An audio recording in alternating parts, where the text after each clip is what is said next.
ৰাজভৱনটোৱে সেই ৰাজ্যখনৰ বিকাশ সুস্থিৰতা আৰু প্ৰগতিশীল তথা নান্দনিক চৰিত্ৰক প্ৰতিনিধিত্ব কৰে।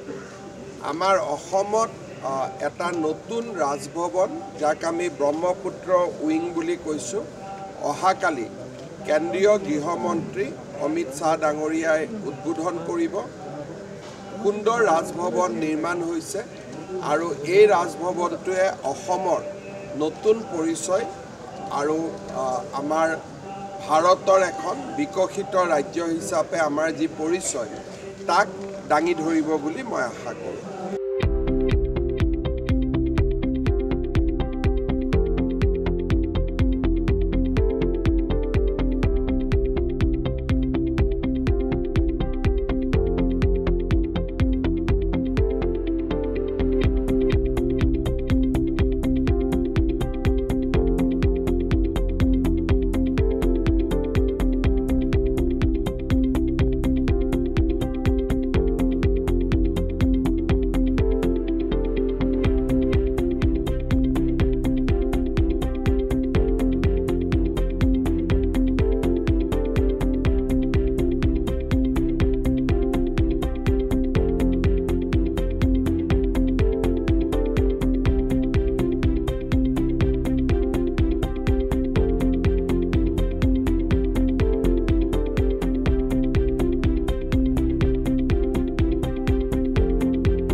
ৰাজভৱনটোৱে সেই ৰাজ্যখনৰ বিকাশ সুস্থিৰতা আৰু প্ৰগতিশীল তথা নান্দনিক চৰিত্ৰক প্ৰতিনিধিত্ব কৰে।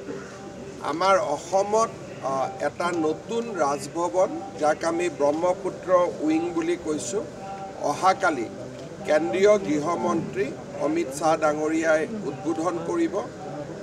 সুন্দৰ ৰাজভৱন নিৰ্মাণ হৈছে আৰু এই ৰাজভৱনটোৱে অসমৰ নতুন পৰিচয় আৰু আমাৰ ভাৰতৰ এখন বিকশিত ৰাজ্য হিচাপে আমাৰ যি পৰিচয় তাক দাঙি ধৰিব বুলি মই আশা কৰোঁ।